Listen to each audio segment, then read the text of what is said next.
उपचुनाव का रिजल्ट आ जाना है और यहां उपचुनाव पर काउंटिंग जारी है। दूसरे राउंड में भी गिनती के बाद कांग्रेस के राजकुमार पटेल को यहां पर 17,084 मत प्राप्त हुए हैं। वहीं भाजपा के रमाकांत भार्गव को यहां पर 16,131 मत प्राप्त हुए हैं। 953 वोटों से दूसरे राउंड में कांग्रेस यहां पर आगे चल रही है। तो रोचक ये रण होता हुआ जहां कांग्रेस को यहां पर दूसरे राउंड में बढ़त मिलती हुई 953 वोटों से यहां पर कांग्रेस को बढ़त। मध्य प्रदेश की 2 सीटों पर आज उपचुनाव के नतीजे आने हैं, बुधनी और विजयपुर विधानसभा सीट। जहां बुधनी विधानसभा सीट की अगर बात करें तो बीजेपी का गढ़ ये सीट रही है। पूर्व सीएम और वर्तमान में केंद्रीय कृषि मंत्री शिवराज सिंह चौहान इस सीट से कई सालों तक काबिज रहे हैं।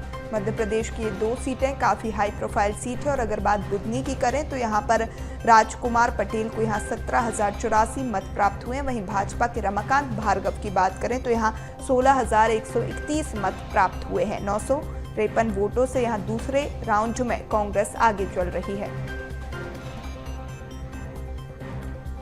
खबर पर ज्यादा जानकारी के साथ हमारे साथ शिवराज बुधनी से जुड़ चुके हैं। शिवराज, यहां पर दूसरे राउंड की काउंटिंग हो चुकी है और कांग्रेस को कहीं ना कहीं बढ़त, क्या स्थिति अभी की? देखिए, बिल्कुल चाहूंगा। सबसे पहले राउंड में हमने देखा जहां पर बख्तरा की सबसे पहले राउंड में उसमें राजकुमार पटेल 11,000 वोटों से सबसे आगे रहे। इसके बाद में अब पेटी जहां पर यहाँ पर खुली है, जिसमें सागज की खुली है, जिसमें अब जो राज पटेल है उनको काफी पीछे हो गए। वो 953 वोटों से अभी फिलहाल पटेल आगे चल रहे हैं। अगर दूसरे राउंड की गिनती की बात करें तो राजकुमार पटेल 17,084 वोट यहाँ पर मिले हैं। वहीं भाजपा के रमाकांत भार्गव की बात करें तो 16,131 मत उनको यहाँ से प्राप्त हुए हैं। यानी अब जो अंतर है वो 953 वोटों का अंतर है। यहाँ पर कांग्रेस 953 वोटों से आगे चल रही है। लेकिन इसमें कोई बड़ी बात नहीं कही जा सकती, क्योंकि भाजपा का गढ़ बुधनी रही है। अगर राजनीतिक समीकरण बुधनी की बात करें तो शिवराज सिंह चौहान यहाँ से कई बार मध्य प्रदेश के सीएम रहे हैं। लेकिन अब कहीं ना कहीं लीड की बात करें, जरूर जनता के बीच में लीड की बात जरूर चल रही है। लीड जरूर कम हो सकती है, लेकिन अब तीसरे राउंड की गिनती चालू हो चुकी है और थोड़ी देर में तीसरा राउंड भी सामने आ जाएगा, जिसमें साफ तौर पर बीजेपी को बढ़त यहाँ पर देखने को थोड़ी देर बाद मिल सकती है। हालांकि कहीं ना कहीं उनमें चुनाव प्रचार में देखा कि तमाम राजनीतिक दल, बीजेपी की बात करें तो मध्य प्रदेश के मुख्यमंत्री डॉक्टर मोहन यादव यहाँ पर पहुंचे थे, वीडी शर्मा यहाँ पर पहुंचे थे, तमाम नेता यहाँ पर पहुंचे थे और विकास के मुद्दों पर उन्होंने चुनाव लड़ा। अगर विकास की बात करें तो शिवराज सिंह चौहान यहाँ से विधायक थे और मध्य प्रदेश के मुख्यमंत्री थे। तो शिवराज सिंह चौहान के कई विकास के नए नए आयाम शिवराज में यहाँ पर गढ़े हैं। तो निश्चित रूप से शिवराज के फेस पर जो है बुधनी का चुनाव लड़ा जाता है। अगर कांग्रेस की बात करें तो कांग्रेस के तमाम जो दिग्गज है वो यहाँ पर पहुंचे थे। जीतू पटवारी की बात करें तो जीतू पटवारी ने यहाँ पर पैदल चलकर कहीं ना कहीं फ्लैग मार्च निकाले थे। तमाम तरह से जो है उन्होंने प्रचार किए थे और राजकुमार पटेल के लिए वोट की अपील की। देखिए, कार्यकर्ताओं का वो हुजूम है यहाँ पर स्ट्रॉन्ग रूम के सामने उमड़ा हुआ है। तीसरे राउंड का उनको इंतजार है। बीजेपी के कार्यकर्ताओं की बात करें या कांग्रेस के कार्यकर्ताओं की बात करें तो तमाम जो लोग हैं वो यहाँ पर पहुंचे हुए हैं और राउंड बाय राउंड अपनी जीत का इंतजार यहाँ पर वो कर रहे हैं। हालांकि हमने पहले राउंड में देखा कि कांग्रेस जिस तरह से बढ़त पर दिखी, तो कहीं ना कहीं जो कांग्रेस के कार्यकर्ता हैं उनमें एक हर्ष का नजर आए, उनमें एक उल्लास नजर आए, क्योंकि कहीं ना कहीं क्योंकि ये भाजपा का गढ़ है। ऐसे में यहाँ पर अगर बीजेपी को पीछे हटती है या कांग्रेस को बढ़त मिलती है तो एक बड़ी बात मानी जाती है, क्योंकि कहीं ना कहीं बीजेपी का गढ़ माना जाता है, क्योंकि लंबे समय से 1990 से यहाँ पर भाजपा का गढ़ है। शिवराज सिंह चौहान यहाँ से विधायक थे। वहीं इससे पहले राजकुमार पटेल कहीं ना कहीं बुधनी के दिग्गज नेता जो माने जाते हैं, क्योंकि 1993 की बात करें तो वो यहाँ से विधायक थे और उनके भाई देव कुमार पटेल भी इसी सीट से विधायक रहे हैं। तो ऐसे में उनका भी वर्चस्व माना जाता है। अगर सामाजिक समीकरण की बात करें तो किराया समाज का बुधनी में एक वर्चस्व है, क्योंकि शिवराज सिंह चौहान भी किराया समाज से आते हैं और राजकुमार पटेल भी किराया समाज से आते हैं। तो कहीं ना कहीं राजनीतिक समीकरण और सामाजिक समीकरण के हिसाब से भी राजकुमार पटेल को यहाँ से अच्छी खासी लीड भी प्राप्त हो सकती है।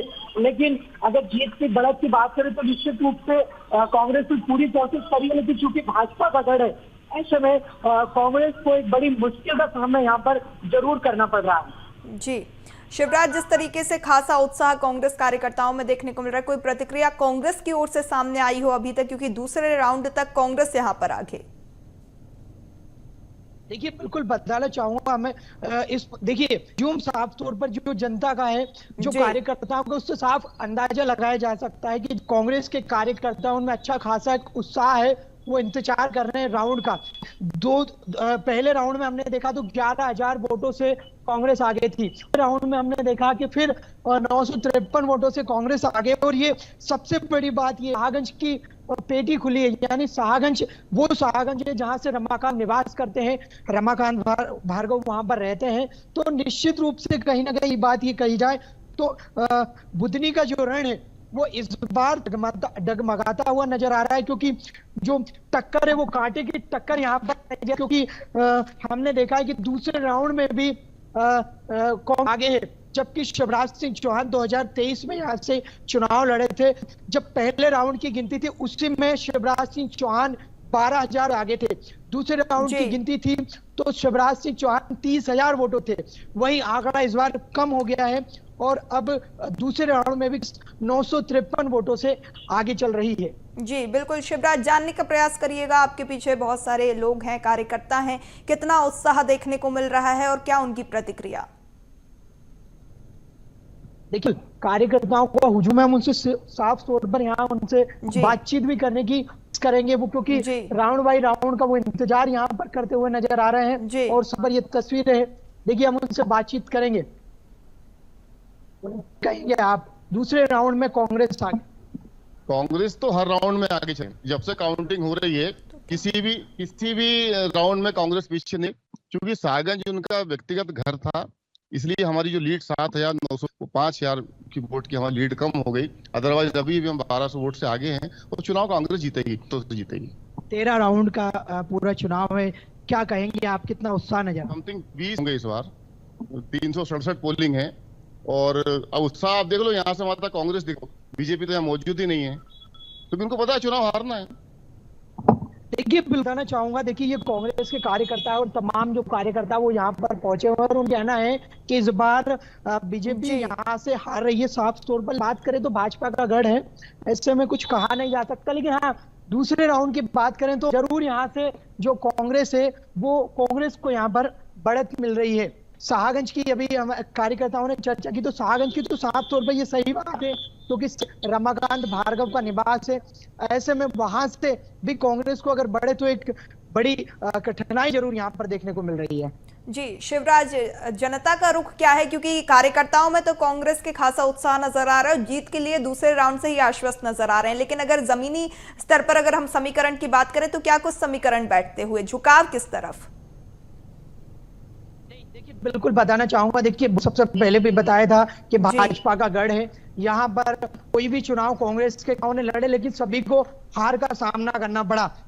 इससे साफ तौर पर जाहिर होता है क्योंकि बुधनी का गढ़ है और बुधनी में विकास के नए नए आयाम शिवराज सिंह चौहान ने गढ़े हैं। आदिवासी की बात करें तो सबसे ज्यादा वो बीजेपी का समर्थक है। हमने चुनाव के ग्राउंड जीरो BHTV के माध्यम से ग्राउंड जीरो पर चर्चा की, चुनाव में हर वक्त हम वहीं रहे, लोगों से खासकर हमने चर्चा की तो साफ तौर पर जो लोग हैं, जो बुधनी की जनता है, बीजेपी की तरफ ही हमेशा रुझान नजर आया है, क्योंकि विकास से आगे बुधनी रही है। हमने बुधनी का विकास देखा है, जहां पर खेतों में सड़क है, घर में नर्मदा जी का जल है, तो निश्चित रूप से कहीं ना कहीं 1-2 राउंड के बीजेपी ही आगे निकलेगी।